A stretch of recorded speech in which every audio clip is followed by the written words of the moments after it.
പശ്ചിമേഷ്യൻ യുദ്ധവാർത്തകളിലേക്കാണ് ആദ്യം വരുന്നത്. ഹമാസുമായുള്ള വെടിനിർത്തൽ കരാർ സംബന്ധിച്ച് തീരുമാനമെടുക്കാൻ ഇസ്രായേൽ മിനി സുരക്ഷാ മന്ത്രിസഭാ യോഗം തുടങ്ങി. ഖത്തർ അമീറുമായി US പ്രസിഡന്റ് ഡൊണാൾഡ് ട്രംപ് ഇന്ന് ഫോണിൽ സംസാരിക്കും. ഗസയിൽ പ്രദേശത്തെ ഏക കത്തോലിക്ക ദേവാലയത്തിലും ബോംബിട്ട് 2 പേരെ കൊലപ്പെടുത്തി ഇസ്രായേൽ. പള്ളി വികാരി ഉൾപ്പെടെ 6 പേർക്ക് പരിക്കേറ്റു. ഗസയിൽ ഉടൻ വെടിനിർത്തൽ വേണമെന്ന് മാർപ്പാപ്പയും ആവശ്യപ്പെട്ടു. ദ്രൂസ് വിഭാഗത്തെ സംരക്ഷിക്കാൻ ഡമാസ്കസിന് നേരെ ഇസ്രായേൽ നടത്തിയ ആക്രമണം മേഖലയുടെ സുരക്ഷ തകർക്കുമെന്ന് തുർക്കി ഉൾപ്പെടെ ലോകരാജ്യങ്ങൾ അഭിപ്രായപ്പെട്ടു. എന്നാൽ സിറിയക്കെതിരെ ഇനിയും ആക്രമണത്തിന് മടിക്കില്ലെന്ന് ഇസ്രായേൽ പ്രധാനമന്ത്രി ബെഞ്ചമിൻ നെതന്യാഹു പറഞ്ഞു.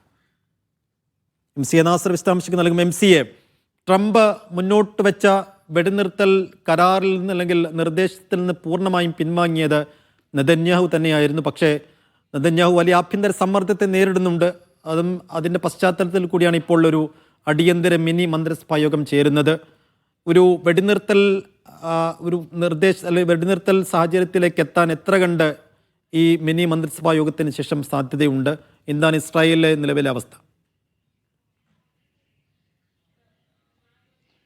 സൈഫുദ്ദീൻ, തീവ്ര വലതുപക്ഷ മന്ത്രിമാരായിട്ടുള്ള ബെൻഗവറും അതോടൊപ്പം തന്നെ സ്മോട്രിക്കും കടുത്ത നിലപാട് തുടരുകയാണ്. ഒരു നിലയ്ക്കുള്ള ഒരു വെടിനിർത്തലിനും ഈ ഘട്ടത്തിൽ ഇസ്രായേൽ തയ്യാറാകരുത്. അങ്ങനെ വരികയാണെങ്കിൽ അത് നാം നേടിയെടുത്തിരിക്കുന്ന ഇതുവരെയുള്ള സൈനികമായിട്ടുള്ള മുന്നേറ്റത്തിന് വലിയ തോതിൽ തിരിച്ചടിയായി മാറുമെന്ന ഒരു നിലപാടാണ് ഇന്ന് ബെൻഗവർ പ്രഖ്യാപിച്ചിരിക്കുന്നത്. മാത്രമല്ല, ഈ വ്യവസ്ഥയുടെ ഭാഗമായിട്ട് ഈ സൈനിക പിന്മാറ്റം നടക്കുകയാണെങ്കിൽ ആ ഘട്ടത്തിൽ ഹമാസ് വീണ്ടും ശക്തി സംഭരിക്കാനുള്ള വലിയ സാധ്യതയുണ്ട്. അത് ഇസ്രായേലിന്റെ സുരക്ഷയ്ക്ക് ഭീഷണിയായി മാറും. അതുകൊണ്ട് ഈ വെടിനിർത്തലുമായി ബന്ധപ്പെട്ട എല്ലാ നീക്കങ്ങളും ഉപേക്ഷിക്കണമെന്നാണ് ഈ 2 മന്ത്രിമാരും, സ്മോട്രിക്കും അതോടൊപ്പം തന്നെ ബെൻഗവറും ആവശ്യപ്പെട്ടിരിക്കുന്നത്. പക്ഷേ അതേ സാഹചര്യത്തിൽ തന്നെയാണ് ഏതാണ്ട് അരമണിക്കൂർ മുമ്പാണ് സുപ്രധാനമായിട്ടുള്ള ഇസ്രായേലിൻ്റെ മിനി സുരക്ഷാ മന്ത്രിസഭ തെലവീവിൽ യോഗം ആരംഭിച്ചിരിക്കുന്നത്. യോഗം എത്ര നേരം നീണ്ടു നിൽക്കുമെന്ന കാര്യം വ്യക്തമല്ല. എന്തായാലും ഇന്ന് രാത്രിയോടുകൂടി ഒരു പുതിയ നിർദ്ദേശം, പുതിയ വ്യവസ്ഥകൾ ഉൾക്കൊള്ളുന്ന ഒരു നിർദ്ദേശം ഹമാസിന് മുമ്പാകെ സമർപ്പിക്കുമെന്ന് ഇന്നലെ തന്നെ നെതന്യാഹു വ്യക്തമാക്കിയിരുന്നു. അതിലേക്കുള്ള ഏതൊക്കെ വ്യവസ്ഥകൾ, എത്ര വരെ തങ്ങൾക്ക് മുന്നോട്ട് പോകാൻ സാധിക്കും, യുദ്ധവിരാമവുമായി ബന്ധപ്പെട്ട ചർച്ചകളുടെ സ്വഭാവം എന്തായിരിക്കും, അതോടൊപ്പം തന്നെ ഈ ഒരു വെടിനിർത്തൽ കാലയളവിലുള്ള സൈനിക പിന്മാറ്റം ഏത് രീതിയിലായിരിക്കും എന്നതുൾപ്പെടെയുള്ള കാര്യങ്ങളാണ് ഇപ്പോൾ ചേരുന്ന മിനി മന്ത്രിസഭ യോഗം ചർച്ച ചെയ്യുന്നത്. അതിൽ ഒരു അനുകൂല തീരുമാനം വരികയും അങ്ങനെ ഒരു പുതിയ നിർദ്ദേശം ഹമാസിന് കൈമാറുകയും ചെയ്യുകയാണെങ്കിൽ തീർച്ചയായിട്ടും ദോഹയിൽ വഴിമുട്ടി നിൽക്കുന്ന ആ ചർച്ച മുന്നോട്ട് പോകാനുള്ള ഒരു സാധ്യതയുണ്ട്. പക്ഷേ അതേസമയം അമേരിക്ക ഇന്നും വ്യക്തമാക്കിയിരിക്കുന്നത് അടുത്ത ആഴ്ചയോടുകൂടി വെടിനിർത്തൽ യാഥാർത്ഥ്യമാവും. അതിലേക്കുള്ള തിരക്കിട്ട നീക്കങ്ങൾ നടക്കുന്നുണ്ട്. മേഖലയിലെ പല രാജ്യങ്ങളുമായും അമേരിക്ക ചർച്ച നടത്തിക്കൊണ്ടിരിക്കുന്നുണ്ട്. ഇസ്രായേലുമായിട്ടും ചർച്ച നടന്നു. അതിൻ്റെ അടിസ്ഥാനത്തിൽ എന്തായാലും അടുത്ത ആഴ്ചയോടുകൂടി തന്നെ വെടിനിർത്തൽ ഉണ്ടാകുമെന്നൊരു പ്രതീക്ഷയും പ്രതികരണവുമാണ് അമേരിക്കയുടെ ഭാഗത്തു നിന്നുണ്ടാകുന്നത്. പക്ഷേ ഇസ്രായേലിൻ്റെ ഭാഗത്തു നിന്ന്, നെതന്യാഹുവിൻ്റെ ഭാഗത്തു നിന്ന് ഔദ്യോഗികമായിട്ടുള്ളൊരു പ്രതികരണം വന്നിട്ടില്ല. ഒരുപക്ഷേ ഇന്ന് യോഗാനന്തരം ഇതുമായി ബന്ധപ്പെട്ട ചില പ്രഖ്യാപനങ്ങൾ ഉണ്ടാകുമെന്ന ഒരു പ്രതീക്ഷയാണ് ഇസ്രായേൽ മാധ്യമങ്ങൾ പങ്കുവെക്കുന്നത്. അതേസമയം തന്നെ വലിയ തോതിലുള്ള ക്രൂരത ഗസയിലുടനീളം ഇസ്രായേൽ തുടർന്നുകൊണ്ടിരിക്കുകയുമാണ്. സൈഫുദ്ദീൻ, ഇന്നിപ്പോൾ ഗസയിലെ ഏക കത്തോലിക്ക പള്ളിയും ബോംബിട്ട് തകർത്തിരിക്കുന്നു ഇസ്രായേൽ. അതിനെന്തെങ്കിലും വിശദീകരണം ഇസ്രായേൽ നൽകുന്നുണ്ടോ? എന്ന് വെച്ചാൽ മുമ്പൊക്കെ പറഞ്ഞതുപോലെ ദിശ മാറി, ഈ വ്യോമാക്രമണം ദിശ മാറി സംഭവിച്ചതാണോ എന്നൊക്കെയുള്ള പ്രതികരണങ്ങൾ എന്തെങ്കിലും വന്നിട്ടുണ്ടോ?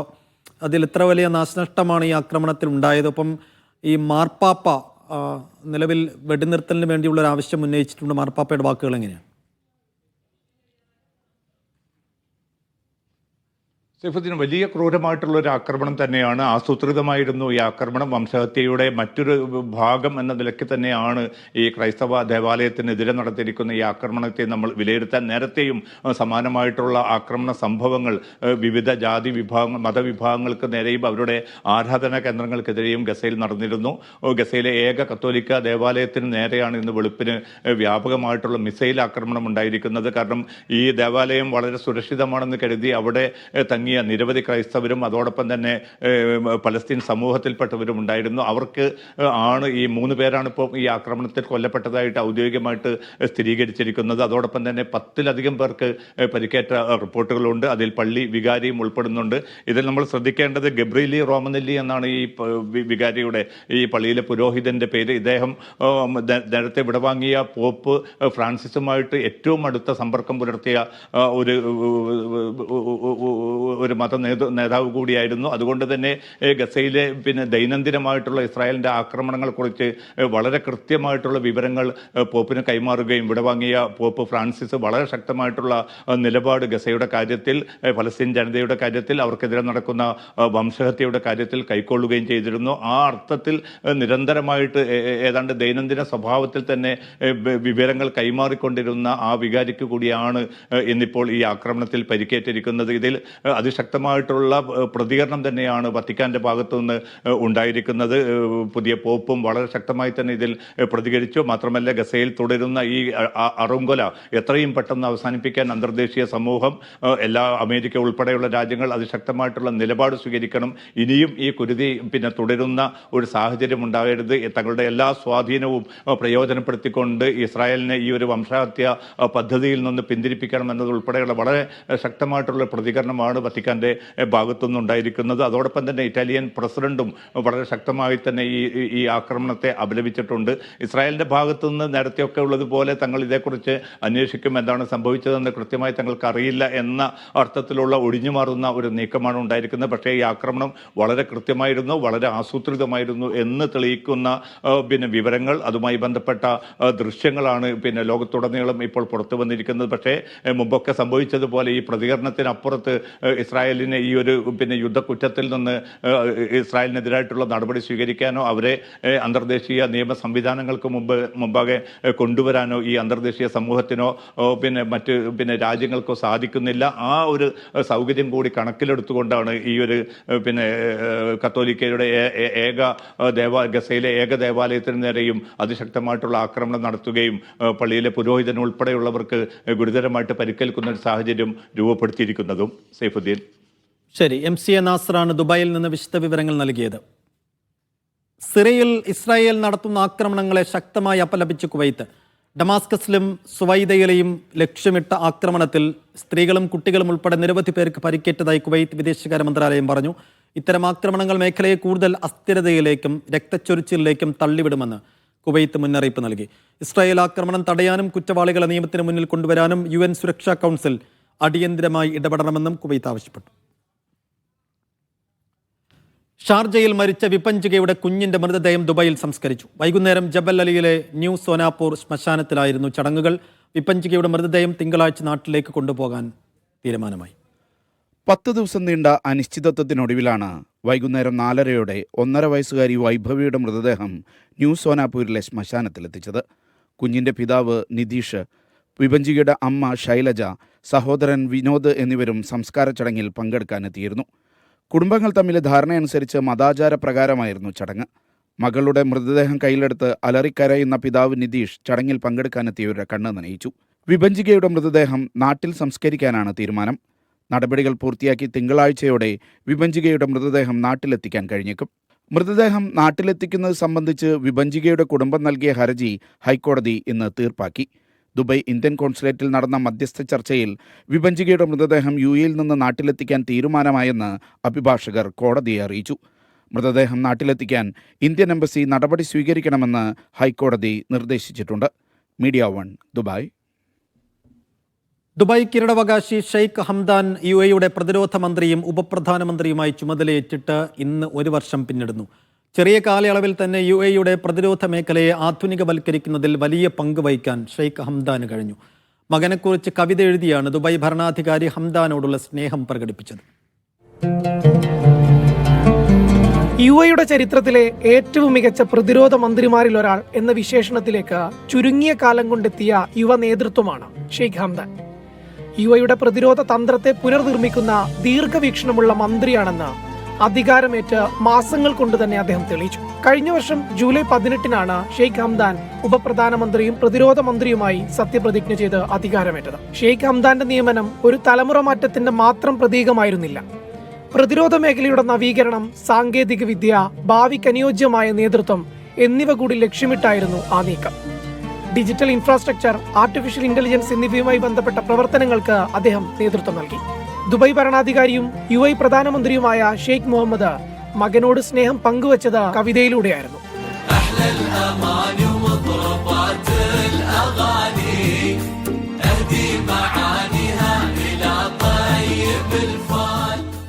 മീഡിയയിൽ 17 മില്യണിലധികം ആളുകൾ പിന്തുടരുന്ന അപൂർവം നേതാക്കളിൽ ഒരാൾ കൂടിയാണ് ഹംദാൻ. സോഷ്യൽ മീഡിയയുടെ ഫസ. Media 1 Dubai. കിഴക്കൻ ഇറാഖിലെ ഷോപ്പിംഗ് മാളിലുണ്ടായ വൻ തീപിടുത്തത്തിൽ കുവൈത്ത് അനുശോചനം അറിയിച്ചു. പുതുതായി തുറന്ന വാസിദ് പ്രവിശ്യയിലെ മാളിലുണ്ടായ തീപിടുത്തത്തിൽ 60 പേർ കൊല്ലപ്പെട്ടതായാണ് റിപ്പോർട്ട്. അപകടത്തിൽ പരിക്കേറ്റവർക്ക് വേഗത്തിൽ സുഖം പ്രാപിക്കാനാകട്ടെ എന്നും കുവൈത്ത് വിദേശകാര്യ മന്ത്രാലയം പ്രസ്താവനയിൽ പറഞ്ഞു. കുവൈറ്റിലേക്കുള്ള സന്ദർശന വിസ ഇനി ഓൺലൈനായി അപേക്ഷിക്കാം. ആഭ്യന്തര മന്ത്രാലയത്തിന്റെ പുതിയ പോർട്ടൽ വഴിയാണ് അപേക്ഷ നൽകേണ്ടത്. Acting under secretary major general Ali Al അദ്വാനിയുടെ മേൽനോട്ടത്തിലാണ് പോർട്ടൽ ഉദ്ഘാടനം ചെയ്തത്. പോർട്ടലിലൂടെ ഈ വിസകൾക്ക് അപേക്ഷിക്കാനും അപേക്ഷാ നില ട്രാക്ക് ചെയ്യാനും മറ്റു ഇമിഗ്രേഷൻ സേവനങ്ങളും ഓൺലൈൻ വഴി ലഭ്യമാകും. സൗദിയിൽ ഫ്ലെക്സിബിൾ സാലറി പദ്ധതിക്ക് തുടക്കമായി. പദ്ധതിയുടെ ഭാഗമായി ശമ്പള തീയതിക്ക് മുൻപായി ശമ്പളത്തിന്റെ ഒരു വിഹിതം കൈപ്പറ്റാൻ കഴിയും. മാനവവിഭവശേഷി സാമൂഹിക വികസന മന്ത്രാലയത്തിന്റെ തൊഴിലാളി വികസന പദ്ധതികൾക്ക് പിന്തുണ നൽകുന്നതിന്റെ ഭാഗമായാണ് പുതിയ നീക്കം. ഫ്ലെക്സിബിൾ സാലറി സംവിധാനത്തിനാണ് തുടക്കമായത്. മാനവ വിഭവശേഷി സാമൂഹിക വികസന മന്ത്രാലയത്തിന്റെ ഡിജിറ്റൽ പരിഷ്കരണ ശ്രമങ്ങൾ, തൊഴിൽ പരിഹാര രൂപീകരണ ശ്രമങ്ങൾ എന്നിവയ്ക്ക് പിന്തുണ നൽകുന്നതിനായാണ് പദ്ധതി. മൊദാദ് platform, Kasna financial technology company തുടങ്ങിയവരുടെ സംയുക്ത സഹകരണത്തോടെയാണ് പദ്ധതി നടപ്പാക്കുക. പദ്ധതിയുടെ ഭാഗമായി ശമ്പള തീയതിക്ക് മുൻപായി തന്നെ ശമ്പളത്തിന്റെ ഒരു വിഹിതം കൈപ്പറ്റാൻ കഴിയും. ജോലി ചെയ്യുന്ന ദിവസങ്ങളെ അടിസ്ഥാനമാക്കിയായിരിക്കും മുൻകൂർ ശമ്പളം ലഭിക്കുക. സാലറി നേരത്തെ ആവശ്യമായ തൊഴിലാളികൾ മാത്രം പദ്ധതി ഉപയോഗിച്ചാൽ മതിയാകും. പദ്ധതിക്കായി പ്രത്യേകം രജിസ്റ്റർ ചെയ്ത കമ്പനികളിലെ തൊഴിലാളികൾക്കായിരിക്കും പദ്ധതിയുടെ ഗുണം ലഭിക്കുക. തൊഴിലാളികളെ സാമ്പത്തികമായി പിന്തുണക്കുക, സ്ഥാപനവും തൊഴിലാളികളും തമ്മിലുള്ള ബന്ധം വർദ്ധിപ്പിക്കുക, തൊഴിൽ കാര്യക്ഷമത തുടങ്ങിയവയുടെ ഭാഗമായാണ് പദ്ധതി. Mishal Cherpulassery, media 1, Riyadh. കുവൈറ്റിൽ തൊഴിലാളികൾക്ക് ശമ്പളം നൽകാത്ത സ്വകാര്യ കമ്പനികളുടെ ഫയലുകൾ public authority four man power താൽക്കാലികമായി സസ്പെൻഡ് ചെയ്തു. ആഭ്യന്തരമന്ത്രി ഷെയ്ഖ് ഫഹദ് അൽ യൂസഫ് അസബാഹിന്റെ നിർദ്ദേശത്തെ തുടർന്നാണ് നടപടി. തൊഴിൽ നിയമങ്ങൾ ലംഘിച്ച തൊഴിലുടമകളുടെ ഫയലുകളാണ് താൽക്കാലികമായി മരവിപ്പിച്ചത്. ഇതോടെ കമ്പനികൾക്ക് പുതിയ ജീവനക്കാരെ നിയമിക്കാൻ സാധിക്കില്ല. എന്നാൽ നിലവിലുള്ള തൊഴിലാളികളുടെ വിസ പുതുക്കലിനോ സ്ഥാപനമാറ്റത്തിനോ തടസ്സമില്ലെന്ന് അധികൃതർ അറിയിച്ചു. നിയമപ്രകാരമുള്ള ശമ്പള വിതരണം ഉറപ്പാക്കുക, തൊഴിലാളികളുടെ അവകാശങ്ങൾ സംരക്ഷിക്കുക എന്നിവയാണ് നടപടിയുടെ ലക്ഷ്യം. പ്രതിമാസ വേതനം തൊഴിലാളികളുടെ പേരിലുള്ള പ്രാദേശിക ബാങ്ക് അക്കൗണ്ടുകളിലേക്കാണ് നിക്ഷേപിക്കേണ്ടത്. ശമ്പള വിവരങ്ങൾ ആഷൽ പോർട്ടലിൽ രേഖപ്പെടുത്തണമെന്നും അതോറിറ്റി നിർദ്ദേശിച്ചു. വേതന ബാധ്യതകൾ തീർക്കുന്ന സ്ഥാപനങ്ങൾക്ക് ഫയൽ സസ്പെൻഷൻ സ്വമേധയാ പിൻവലിക്കും. നിയമലംഘകർക്കെതിരെ കർശന നടപടിയുണ്ടാകുമെന്നും അതോറിറ്റി മുന്നറിയിപ്പ് നൽകി. Media 1, Kuwait city. ലോകത്താദ്യമായി ഉള്ളടക്കങ്ങളെ മനുഷ്യനിർമ്മിതമെന്നും AI നിർമ്മിതമെന്നും വേർതിരിക്കുന്ന ചിഹ്നങ്ങൾക്ക് ദുബായ് രൂപം നൽകി. ഹ്യൂമൻ മെഷീൻ കൊളാബറേഷൻ ഐക്കൺ എന്ന പേരിൽ 5 ചിഹ്നങ്ങളാണിത്. ഓരോ ഉള്ളടക്കങ്ങളും എത്രമാത്രം മനുഷ്യനിർമ്മിതമാണെന്നും നിർമ്മിത ബുദ്ധിയുടെ പങ്ക് എത്രയുണ്ട് എന്നും ഇതിലൂടെ വ്യക്തമാക്കാം. Machine icon that best describes how your content was created. പ്രധാനമായും 5 ചിഹ്നങ്ങളിലൂടെയാണ് ഗവേഷണ പഠനങ്ങൾ, പ്രസിദ്ധീകരണങ്ങൾ, വീഡിയോ കണ്ടന്റുകൾ തുടങ്ങിയവ എത്രമാത്രം മനുഷ്യനിർമ്മിതവും നിർമ്മിത ബുദ്ധിയുടെ പങ്കുള്ളതാണെന്നും സൂചന നൽകുക. ലോകത്ത് ആദ്യമായി ദുബായ് ഫ്യൂച്ചറാണ് കണ്ടന്റുകളെ വേർതിരിക്കുന്ന ഇത്തരമൊരു സംവിധാനം അവതരിപ്പിക്കുന്നത്. പൂർണ്ണമായും മനുഷ്യനിർമ്മിതമാണെങ്കിൽ ഓൾ ഹ്യൂമൺ എന്ന ചിഹ്നമാണ് തിരിച്ചറിയാൻ ഉപയോഗിക്കുക. മനുഷ്യൻ നിർമ്മിച്ച ശേഷം കൃത്യതയ്ക്കായി AI ഉപയോഗിച്ച് തെറ്റ് തിരുത്തുകയോ മെച്ചപ്പെടുത്തുകയോ ചെയ്ത ഉള്ളടക്കങ്ങളെ ഹ്യൂമൻ ലെഡ് എന്ന ചിഹ്നം കൊണ്ട് അടയാളപ്പെടുത്താം. മനുഷ്യനും നിർമ്മിത ബുദ്ധിയും ഒരുപോലെ ഉപയോഗിച്ച് നിർമ്മിച്ചവയെ മെഷീൻ അസിസ്റ്റഡ് എന്ന ചിഹ്നം കൊണ്ട് തിരിച്ചറിയാം. AI ഉപയോഗിച്ച് നിർമ്മിക്കുകയും അത് മനുഷ്യർ പരിശോധിച്ച് തെറ്റ് തിരുത്തുകയുമാണെങ്കിൽ മെഷീൻ ലെഡ് എന്ന ചിഹ്നം കൊണ്ടാണ് സൂചിപ്പിക്കുക. പൂർണ്ണമായും AIയിൽ ജനറേറ്റ് ചെയ്ത ഉള്ളടക്കങ്ങളെ തിരിച്ചറിയാൻ ഓൾ മെഷീൻ എന്ന ചിഹ്നമാണ് ഉപയോഗിക്കുക. ഇതുകൂടാതെ ഉള്ളടക്കത്തിന്റെ സ്വഭാവം നിർണ്ണയിക്കുന്ന 9 ചിഹ്നങ്ങൾ വേറെയുണ്ട്. ദുബായ് ഫ്യൂച്ചർ ഫൗണ്ടേഷൻ രൂപം നൽകിയ ഈ ചിഹ്നങ്ങൾ ദുബായ് കിരീടാവകാശി ഷെയ്ഖ് ഹംദാനാണ് അവതരിപ്പിച്ചത്. ദുബായ് ഫ്യൂച്ചറിന്റെ വെബ്സൈറ്റിൽ നിന്ന് സൗജന്യമായി ഈ ചിഹ്നങ്ങൾ ഡൗൺലോഡ് ചെയ്ത് ഉപയോഗിക്കാം. Media 1, Dubai.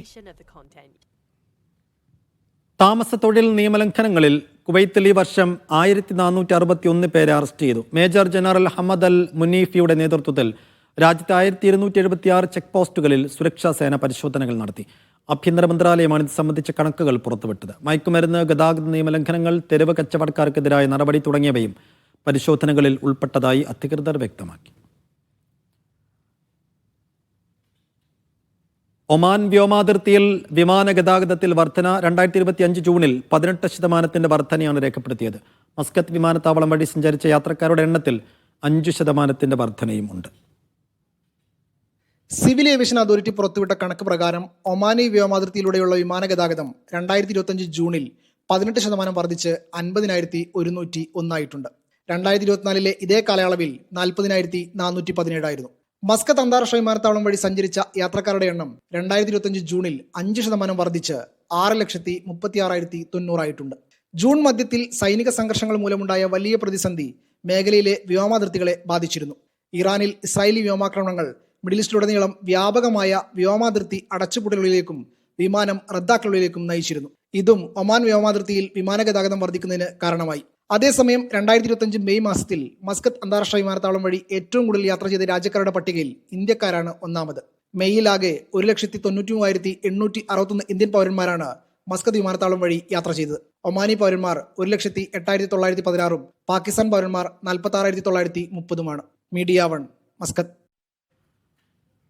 സ്പോർട്സ് കാറുകൾക്ക് ചെറിയ നമ്പർ പ്ലേറ്റ് നൽകാൻ അനുമതി നൽകി സൗദി അറേബ്യ. ട്രാഫിക് വകുപ്പിന്റേതാണ് തീരുമാനം. അബ്ഷർ പ്ലാറ്റ്ഫോമിൽ ഓൺലൈനായി അപേക്ഷിക്കുന്നവർക്കായിരിക്കും സേവനം ലഭ്യമാവുക. ട്രാഫിക് സേവനങ്ങൾ മെച്ചപ്പെടുത്തുന്നതിനും വികസിപ്പിക്കുന്നതിനുമുള്ള ആഭ്യന്തര മന്ത്രാലയത്തിന്റെ ശ്രമങ്ങളുടെ ഭാഗമായാണ് തീരുമാനം. സന്ദർശകരെ വരവേൽക്കാൻ ഖത്തറിലെ കടൽ തീരങ്ങൾ അണിഞ്ഞൊരുങ്ങുന്നു. രാജ്യത്തെ പ്രധാനപ്പെട്ട 18 ബീച്ചുകൾ മോടി പിടിപ്പിക്കുമെന്ന് മുനിസിപ്പാലിറ്റി മന്ത്രാലയം വ്യക്തമാക്കി.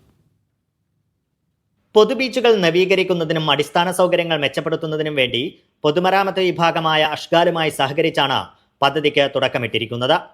ആദ്യഘട്ടത്തിൽ സിമ, അൽവക്ര, സീലൈൻ തുടങ്ങി 8 പ്രധാന ബീച്ചുകളാണ് ഉൾപ്പെടുന്നത്. അൽവക്രയിൽ ഇതിനോടകം തന്നെ വലിയ മാറ്റങ്ങൾ വരുത്തിയിട്ടുണ്ട്. ഭിന്നശേഷിക്കാർക്ക് പ്രത്യേകമായി രൂപകൽപ്പന ചെയ്തവ ഉൾപ്പെടെ 200 വൈവിധ്യമാർന്ന മരക്കുടകൾ, 300 പുതിയ ഇരിപ്പിടങ്ങൾ, കുട്ടികൾക്കായി കളിസ്ഥലങ്ങൾ തുടങ്ങിയ സൗകര്യങ്ങളാണ് വന്നത്. വേനൽ ചൂട് വർദ്ധിച്ചു വരുന്ന പശ്ചാത്തലത്തിൽ സന്ദർശകരുടെ സുരക്ഷ ഉറപ്പാക്കാൻ മന്ത്രാലയം നടപടി സ്വീകരിച്ചിട്ടുണ്ട്. കൂടാതെ ബീച്ചുകളുടെ വൃത്തി ഉറപ്പാക്കുന്നതിനുള്ള നടപടികളും സ്വീകരിച്ചതായി മന്ത്രാലയം വ്യക്തമാക്കി. Media 1 Doha. ബഹ്റൈനിൽ മനാമയ്ക്കും മുഹറക്കിനും ഇടയിലുള്ള പുതിയ ഫ്ലൈ ഓവർ ഈ വർഷം ഡിസംബറോടെ നിർമ്മാണം പൂർത്തിയായേക്കും. ഗതാഗത കുരുക്ക് ലഘൂകരിക്കുന്നതിനുള്ള പദ്ധതിയുടെ ഭാഗമായാണ് പുതിയ ഫ്ലൈ ഓവർ. ബുസൈത്തീനിലെ സ്ട്രീറ്റ് 105 പുതിയ ഫ്ലൈ ഓവർ വരുന്നത്. മുത്തന്ന കോംപ്ലക്സിലെ വാടകക്കാർക്ക് 30 ദിവസത്തിനുള്ളിൽ യൂണിറ്റുകൾ ഒഴിയാനായി കുവൈത്ത് ധനകാര്യ മന്ത്രാലയം നിർദ്ദേശം നൽകി. സമുച്ചയം കൈകാര്യം ചെയ്യുന്ന കമ്പനിയിലൂടെയാണ് വാടകക്കാർക്ക് നോട്ടീസ് വിതരണം ചെയ്തത്. വാണിജ്യ റെസിഡൻഷ്യൽ യൂണിറ്റുകൾ അടങ്ങിയ കെട്ടിടത്തിൽ മലയാളികൾ ഉൾപ്പെടെ നിരവധി വിദേശികൾ ജോലി ചെയ്യുന്ന വ്യാപാര സ്ഥാപനങ്ങളുണ്ട്. നിയമാനുസൃതമായി കുറഞ്ഞത് 6 മാസം മുമ്പ് മുന്നറിയിപ്പ് നൽകണമെന്നും ഇപ്പോഴത്തെ നോട്ടീസ് നിയമവിരുദ്ധമാണെന്നും നിയമവിദഗ്ധർ അഭിപ്രായപ്പെട്ടു. കോവിഡിന് ശേഷം ബഹ്റൈനിൽ റോഡപകടങ്ങളും മരണങ്ങളും കൂടിയതായി പഠന റിപ്പോർട്ട്. കോവിഡിന് മുമ്പും ശേഷവുമുള്ള റോഡപകടങ്ങളുടെ വിവരങ്ങൾ അടിസ്ഥാനമാക്കി നടന്ന പഠനത്തിലാണ് ഇക്കാര്യം വ്യക്തമാക്കുന്നത്. 2015-നും 2023-നും ഇടയ്ക്ക് ഡ്രൈവർമാരിലുണ്ടായ പെരുമാറ്റത്തിലും പ്രവൃത്തികളിലുമുള്ള വ്യതിയാനങ്ങൾ കോവിഡാനന്തര കാലയളവിൽ റോഡപകടങ്ങളുടെ എണ്ണത്തിൽ പ്രതിഫലിച്ചതായി ബഹ്റൈൻ സർവകലാശാലയിലെയും മിലിറ്ററി ഫോഴ്സിലെയും ഗവേഷകർ നടത്തിയ പഠനം വ്യക്തമാക്കുന്നു. 3 ഘട്ടങ്ങളിലെ റോഡപകടങ്ങളെ അവലോകനം ചെയ്ത പഠന റിപ്പോർട്ട് കോവിഡ് മഹാമാരിയുണ്ടായ സമയത്ത് മറ്റുള്ള ഘട്ടങ്ങളിലേക്കാൾ അപകടങ്ങളും അപകട മരണങ്ങളും ഗണ്യമായി കുറഞ്ഞിരുന്നതായി വ്യക്തമാക്കുന്നുണ്ട്. രാജ്യത്ത് നിരോധനാജ്ഞ നിലനിന്നതും റോഡുകളിലെ വാഹനങ്ങൾ കുറഞ്ഞതുമായിരുന്നു കാരണം. എന്നാൽ കോവിഡ് നിയന്ത്രണങ്ങൾ നീക്കിയതിനു ശേഷം അപകടങ്ങളുടെ എണ്ണം വർദ്ധിച്ചതായും 613 അപകടങ്ങളുണ്ടായ 2020 അപേക്ഷിച്ച് 2022 അപകടങ്ങളുടെ എണ്ണം 822 ഉയർന്നതായും റിപ്പോർട്ട് വ്യക്തമാക്കുന്നു. 2018 48 ഗതാഗത മരണങ്ങളാണ് ഉണ്ടായിരുന്നതെങ്കിൽ 2023 അത് 70 വർദ്ധിച്ചു. മനാമയിലും റിഫയിലുമാണ് വാഹനാപകടങ്ങളിൽ ഏറ്റവും കൂടുതൽ മരണം രേഖപ്പെടുത്തിയത്. മദ്യമോ മയക്കുമരുന്നോ ഉപയോഗിച്ച് വാഹനമോടിക്കൽ, കാൽനടയാത്രക്കാരെ ഇടിക്കൽ, വാഹനങ്ങളുടെ നിയന്ത്രണം നഷ്ടപ്പെടൽ, ചുവപ്പ് സിഗ്നൽ മറികടക്കൽ എന്നിവയുടെ തോതും റിപ്പോർട്ട് പഠനവിധേയമാക്കിയിട്ടുണ്ട്. ഡ്രൈവർമാർക്കിടയിലെ ദീർഘകാല പെരുമാറ്റ വ്യതിയാനം ഭാവിയിലെ റോഡ് സുരക്ഷയെ ബാധിച്ചേക്കാവുന്ന പശ്ചാത്തലത്തിൽ വിഷയത്തിൽ അധികൃതരുടെ സജീവ ശ്രദ്ധ ക്ഷണിക്കുന്നതാണ് ഗവേഷണ report. Siraj Pallikkara, media 1, Bahrain. ഒമാനിൽ നികുതി നിയമം ലംഘിച്ചതിന് കമ്പനിയിലെ ജീവനക്കാരന് 6 മാസം തടവും 2000 റിയാൽ പിഴയും ചുമത്തി. നികുതി അതോറിറ്റിക്ക് സിവിൽ നഷ്ടപരിഹാരമായി 3000 റിയാൽ നൽകാനും കോടതി ഉത്തരവ്. ആദായ നികുതി നിയമം ലംഘിച്ച് നികുതി റിട്ടേണുകൾ മനഃപൂർവ്വം സമർപ്പിക്കാതിരുന്നുവെന്നാണ് കേസ്. അൽ ബുറൈമി വിലായത്തിലെ പ്രാഥമിക കോടതിയുടേതാണ് വിധി. സൗദിയിൽ ഭാര്യയെ കൊലപ്പെടുത്തിയ കേസിൽ പ്രവാസിയുടെ വധശിക്ഷ നടപ്പാക്കി. മദീനയിലാണ് ബംഗ്ലാദേശി സ്വദേശിയെ വധശിക്ഷയ്ക്ക് വിധേയമാക്കിയത്. സ്വന്തം ഭാര്യയെ മാരകായുധങ്ങൾ ഉപയോഗിച്ച് കുത്തി കൊലപ്പെടുത്തിയ കേസിലാണ് ശിക്ഷ. മൂർച്ചയേറിയ ആയുധം ഉപയോഗിച്ച് സ്വന്തം ഭാര്യയെ മാരകമായി കുത്തിക്കൊലപ്പെടുത്തിയ കേസിൽ സൗദിയിൽ പ്രവാസിയുടെ വധശിക്ഷ നടപ്പിലാക്കി. മദീന ഗവർണറേറ്റിന് കീഴിലാണ് ശിക്ഷ. മദീനയിൽ വെച്ച് ഭാര്യ റാബിയ അക്തറിനെ കൊലപ്പെടുത്തിയ ബംഗ്ലാദേശി സ്വദേശി സൈഫുർ റഹ്മാനെയാണ് ശിക്ഷയ്ക്ക് വിധേയമാക്കിയത്. പ്രതി ആളൊഴിഞ്ഞ പ്രദേശത്തേക്ക് പ്രലോഭിപ്പിച്ച് ഭാര്യയെ കൂട്ടിക്കൊണ്ടുപോയി ആക്രമിക്കുകയായിരുന്നു. ശ്വാസം മുട്ടിച്ചും ശരീരത്തിന്റെ വിവിധ ഭാഗങ്ങളിൽ മൂർച്ചയുള്ള വസ്തു കൊണ്ട് അടിച്ചും പരിക്കേൽപ്പിച്ചു. ആക്രമണം പിന്നീട് മരണത്തിലേക്ക് നയിച്ചു എന്നാണ് കേസ്. കുറ്റവാളിയെ കേസിന്റെ തുടക്കത്തിൽ തന്നെ അറസ്റ്റ് ചെയ്യാൻ സുരക്ഷാധികാരികൾക്ക് കഴിഞ്ഞു. തുടർന്നുള്ള അന്വേഷണത്തിൽ കുറ്റകൃത്യം ചെയ്തതായി തെളിയുകയും ചെയ്തു. പ്രതിക്കെതിരെ പ്രോസിക്യൂഷൻ സമർപ്പിച്ച തെളിവുകൾ ശരിവെച്ചാണ് കീഴ്ക്കോടതി വധശിക്ഷ വിധിച്ചത്. ഇത് പിന്നീട് മേൽക്കോടതികളും പരമോന്നത കോടതിയും ശരിവെക്കുകയായിരുന്നു. ശിക്ഷ നിരപരാധികളെ ആക്രമിക്കുകയും രക്തം ചിന്തുകയും അവരുടെ ജീവനും സുരക്ഷയ്ക്കുമുള്ള അവകാശം ലംഘിക്കുകയും ചെയ്യുന്നവർക്കുള്ള മുന്നറിയിപ്പാണെന്ന് ആഭ്യന്തര മന്ത്രാലയം ആവർത്തിച്ച് വ്യക്തമാക്കി.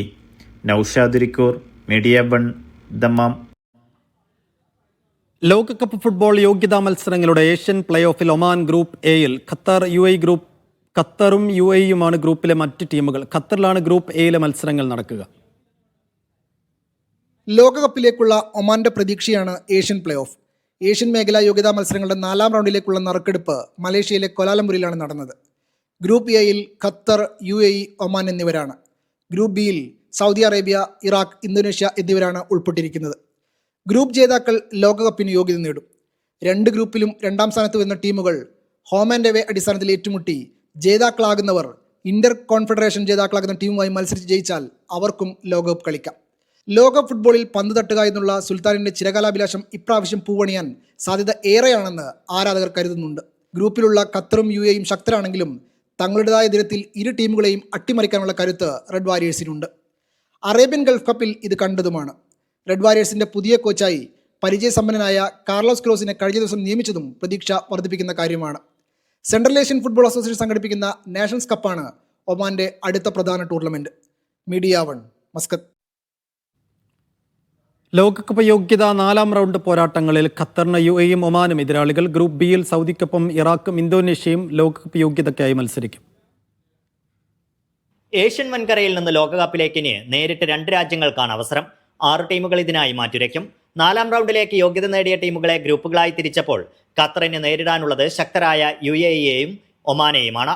ദോഹയിലാണ് ഖത്തർ ഉൾപ്പെട്ട എ ഗ്രൂപ്പിലെ മത്സരങ്ങൾ നടക്കുന്നത്.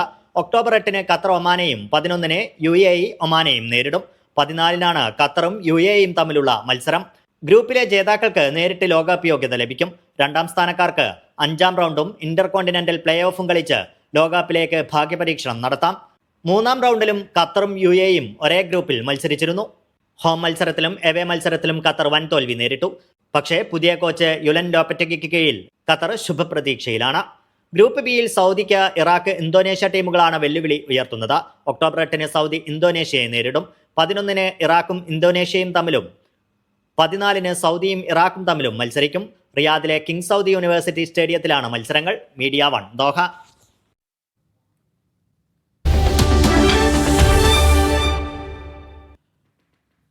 മിഡിയസ്റ്റ് അവർ തുടരുന്നു. സൗദിയിൽ സയാമീസ് ഇരട്ടകളുടെ വേർപെടുത്തൽ ശസ്ത്രക്രിയ വിജയകരമായി പൂർത്തിയാക്കി. 9 ഘട്ടങ്ങളിലായി മണിക്കൂറുകൾ നീണ്ട സങ്കീർണമായ ശസ്ത്രക്രിയയിലൂടെയാണ് കുട്ടികളെ വേർപെടുത്തിയത്. സയാമീസ് ഇരട്ടകളെ വേർപെടുത്തുന്ന 65ാമത്തെ ശസ്ത്രക്രിയയാണ് ഇതോടെ സൗദിയിൽ പൂർത്തിയായത്. ശരീരത്തിന്റെ താഴ്ന്ന ഭാഗം ഒട്ടിപ്പിടിച്ച് 2 അറ്റങ്ങളിലും തലവെച്ച് കിടക്കുന്ന രൂപത്തിലായിരുന്നു 7 മാസമുള്ള കുഞ്ഞ് യാരയും ലാറയും. ഇന്ന് പുലർച്ചെയാണ് ഏറെ ശ്രമകരമായ ദൗത്യത്തിന് കിങ് അബ്ദുള്ള ചിൽഡ്രൻ സ്പെഷ്യലിസ്റ്റ് ആശുപത്രിയിൽ തുടക്കമായത്.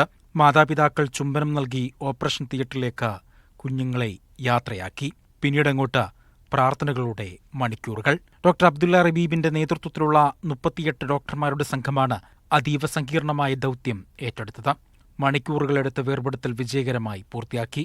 65ാമത്തെ ശസ്ത്രക്രിയയാണ് സൗദിയിൽ വിജയകരമായി പൂർത്തിയാക്കിയത്.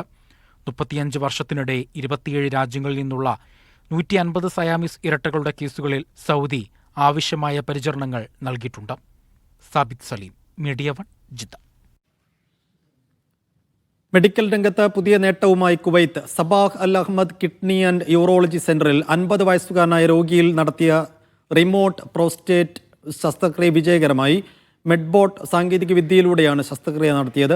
ഫ്രാൻസിലെ സ്ട്രാസ്ബർഗിൽ നിന്ന് ഡോക്ടർ സാദ് അൽ ദോസ്തരി റിമോട്ട് മുഖേന റോബോട്ട് ശസ്ത്രക്രിയയ്ക്ക് നേതൃത്വം നൽകി. 2500 സർജന്മാർ പങ്കെടുത്ത വേൾഡ് കോൺഗ്രസ് ഓഫ് റോബോട്ടിക് സർജറിയിൽ ശസ്ത്രക്രിയ തത്സമയം പ്രദർശിപ്പിച്ചു. ആരോഗ്യമന്ത്രി ഡോക്ടർ അഹമ്മദ് ലവാദിയും ചടങ്ങിൽ സന്നിഹിതനായി. ഇൻകാസ് ഖത്തറിന്റെ ഉമ്മൻചാണ്ടി ജനസേവാ പുരസ്കാരം മലപ്പുറം DCC പ്രസിഡന്റ് VS ജോയ്ക്ക് നാളെ ദോഹയിൽ നടക്കുന്ന ചടങ്ങിൽ പുരസ്കാരം സമ്മാനിക്കും. മുൻ മുഖ്യമന്ത്രി ഉമ്മൻചാണ്ടിയുടെ സ്മരണാർത്ഥമാണ് ഇൻകാസ് ഖത്തർ ജനസേവാ പുരസ്കാരം ഏർപ്പെടുത്തിയത്. ഉമ്മൻചാണ്ടിയുടെ 2ാം ചരമവാർഷികത്തോടനുബന്ധിച്ച് വെള്ളിയാഴ്ച ദോഹയിലെ ICC അശോക ഹാളിൽ മലപ്പുറം DCC പ്രസിഡന്റ് VS ജോയ്ക്ക് പ്രഥമ പുരസ്കാരം സമ്മാനിക്കും. 1 ലക്ഷം രൂപയും പ്രശസ്തി പത്രവുമാണ് അവാർഡ്. എഴുത്തുകാരി സുധാ മേനോൻ, ഇൻകാസ് ഖത്തർ ഉപദേശക സമിതി ചെയർമാൻ ജോപ്പച്ചൻ തെക്കേക്കുറ്റ്, പ്രസിഡന്റ് ഹൈദർ ചുങ്കത്ര എന്നിവരടങ്ങിയ സമിതിയാണ് അവാർഡ് ജേതാവിനെ തെരഞ്ഞെടുത്തത്. Norka Roots director JK Menon പുരസ്കാരം സമ്മാനിക്കും. പ്രളയം, ഉരുൾപൊട്ടൽ തുടങ്ങിയ പ്രതിസന്ധി ഘട്ടങ്ങളിൽ നടത്തിയ ഇടപെടലുകളാണ് VS ജോയിയെ പുരസ്കാരത്തിന് അർഹനാക്കിയതെന്ന് സമിതി അറിയിച്ചു. ഇൻകാസ് ഖത്തർ പ്രസിഡന്റ് ഹൈദർ ചുങ്കത്തറ, ഉപദേശക സമിതി ചെയർമാൻ ജോപ്പച്ചൻ തെക്കേക്കുറ്റ്, ഉമ്മൻചാണ്ടി അനുസ്മരണ സമിതി chairman KV Boban, INCAS Qatar treasurer VS Abdurahman, coordinator Basheer Thuvarikkal തുടങ്ങിയവർ വാർത്താസമ്മേളനത്തിൽ പങ്കെടുത്തു. Media 1 Doha. Mata Amritanandamayi Seva Samithi Bahrain ചാപ്റ്ററിന്റെ ആഭിമുഖ്യത്തിൽ ഗുരുപൂർണിമ ആഘോഷം സംഘടിപ്പിച്ചു. ബഹ്റൈൻ കോർഡിനേറ്റർ സുധീർ തിരുനിലത്ത് നേതൃത്വം നൽകി. രക്ഷാധികാരി Krishnakumar, general secretary Satish Kumar, coordinator Manoj U തുടങ്ങിയവർ പങ്കെടുത്തു. പ്രസാദ വിതരണത്തോടെ ചടങ്ങുകൾ സമാപിച്ചു.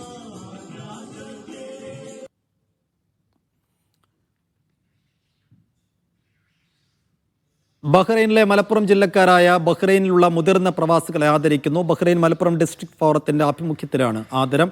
40 വർഷത്തെ പ്രവാസ ജീവിതം പൂർത്തിയാക്കിയവരെയാണ് ആദരിക്കുകയെന്ന് ഭാരവാഹികൾ അറിയിച്ചു. സുരേഷ് ഗോപി ഉൾപ്പെടെ Janaki V versus state of Kerala എന്ന സിനിമയിലെ താരങ്ങൾക്കൊപ്പം ചിത്രം ആസ്വദിക്കാൻ അവസരമൊരുക്കുകയാണ് ദുബൈയിലെ ഒരു റെസ്റ്റോറന്റ്. ബുർജ്മാൻ മാളിന് എതിർവശത്തെ ബറാക്ക് റെസ്റ്റോറന്റാണ് ഇത്തരമൊരു അവസരം പ്രേക്ഷകർക്ക് സമ്മാനിക്കുന്നത്. ജാനകി വേഴ്സസ് സ്റ്റേറ്റ് ഓഫ് കേരളയുടെ പ്രൊമോഷന്റെ ഭാഗമായി സുരേഷ് ഗോപി, ദിവ്യ പിള്ള, ശ്രുതി രാമചന്ദ്രൻ, മാധവ് സുരേഷ് ഗോപി തുടങ്ങിയ താരങ്ങൾ ഈ മാസം 19-ന് ദുബൈയിലെ ബറാക്ക് റെസ്റ്റോറൻറ്റിലെത്തുന്നുണ്ട്. ഈ മാസം 20 വരെ ഈ റെസ്റ്റോറൻറ്റിൽ ഭക്ഷണം കഴിക്കാനെത്തുന്നവർക്ക് താരങ്ങൾക്കൊപ്പം സിനിമ കാണാനും അവർക്കൊപ്പം സെൽഫി എടുക്കാനും അവസരമൊരുക്കുകയാണ് ബറാക്കിന്റെ സംരംഭകർ. സുരേഷ് ഗോപിയുടെ കൂടിയും JSK ക്രൂവിന്റെ കൂടിയും JSK സിനിമ കാണാനുള്ള അവസരമാണ് നമ്മൾ ബറാക്ക് റെസ്റ്റോറൻറ്റ് ഒരുക്കുന്നത്. കറാമ ബറാക്ക് റെസ്റ്റോറൻറ്റിൽ വന്ന് ഡൈനിങ് ചെയ്ത് ഭാഗ്യശാലികൾക്ക് ടിക്കറ്റ് വിൻ ചെയ്യാം. 20th ഷോ നടക്കുന്നത്. 20th വരെ ഓഫർ അവൈലബിൾ ആണ്. Barak is actually a multi-cuisine restaurant. You have like wide range of varieties ranging from Indian, Chinese, Lebanese, Arabic, everything. ഈ മാസം 20-ന് സിറ്റി സെന്ററിലെ ഫോക്സ് തിയേറ്ററിലാണ് താരങ്ങൾക്കൊപ്പം Janaki versus state of Kerala എന്ന സിനിമയുടെ ആദ്യ പ്രദർശനം ആസ്വദിക്കാൻ പ്രേക്ഷകർക്ക് റെസ്റ്റോറന്റ് അവസരമൊരുക്കുക. Media 1 Dubai.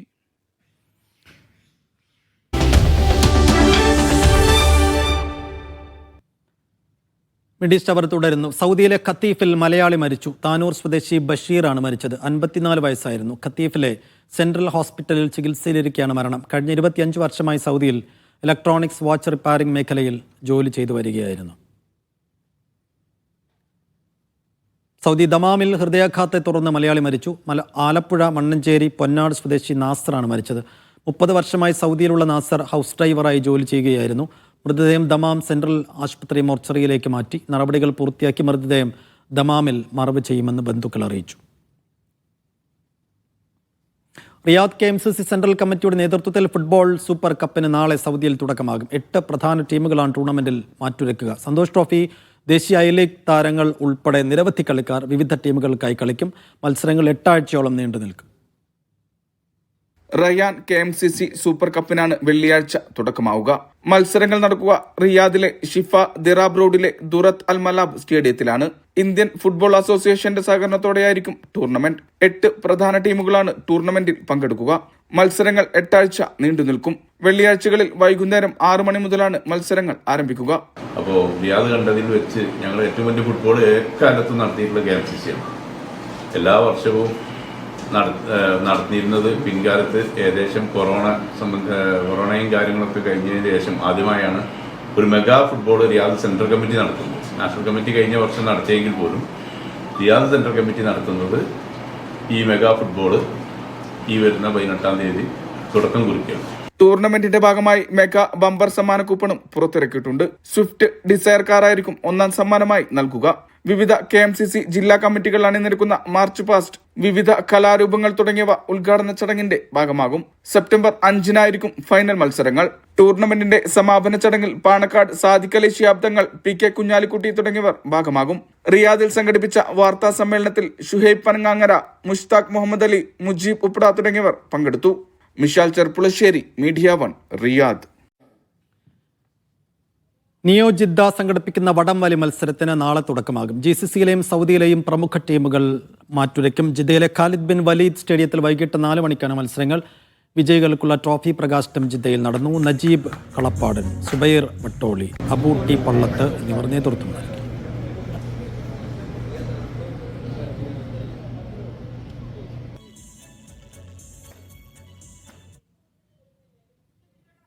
കുവൈറ്റിലെ പ്രമുഖ റീറ്റെയിൽ സ്ഥാപനമായ ഗ്രാൻഡ് ഹൈപ്പറിൽ വൻ വിലക്കുറവുമായി 14 ഡേയ്സ് ഫ്ലാഷ് സെയിൽ. ജൂലൈ 16 മുതൽ 29 വരെ നീളുന്ന ഓഫറിൽ നിത്യോപയോഗ സാധനങ്ങൾ മുതൽ ഇലക്ട്രോണിക്സ് ഉപകരണങ്ങൾ വരെ വിലക്കിഴിവ് ലഭ്യമാകും. Flash sale, happy hours, family hours തുടങ്ങി വിവിധ ദിവസങ്ങളിൽ പ്രത്യേക ഓഫറുകളും ലഭ്യമാകും. ഗ്രാൻഡ് മീ പ്രിവിലേജ് കാർഡ് ഉള്ളവർക്കായി കൂടുതൽ പ്രത്യേക ഓഫറുകളും ഒരുക്കിയിട്ടുണ്ട്. മികച്ച വിലയിൽ ഉയർന്ന ഗുണമേന്മയുള്ള ഉൽപ്പന്നങ്ങൾ ലഭ്യമാക്കലാണ് ലക്ഷ്യമെന്ന് ഗ്രാൻഡ് ഹൈപ്പർ മാനേജ്മെന്റ് അറിയിച്ചു. റയാൻ സ്റ്റഡി സെന്ററിന്റെ നേതൃത്വത്തിൽ ബഹ്റൈനിലെ ടീനേജ് വിദ്യാർത്ഥികൾക്കായി സംഘടിപ്പിക്കുന്ന സമ്മറൈസ് മോറൽ സ്കൂൾ ആരംഭിച്ചു. സജ്ജാദ് ബിൻ അബ്ദുൾ റസാഖും വസീം അൽ ഹിക്കമിയും പരിശീലന സെഷനുകൾ നയിക്കും. ഉദ്ഘാടന ചടങ്ങിൽ chairman Abdul Razak, VP principal Abdul Latheef Chaliyam, convener Sadiq bin Yahiya എന്നിവർ സംസാരിച്ചു.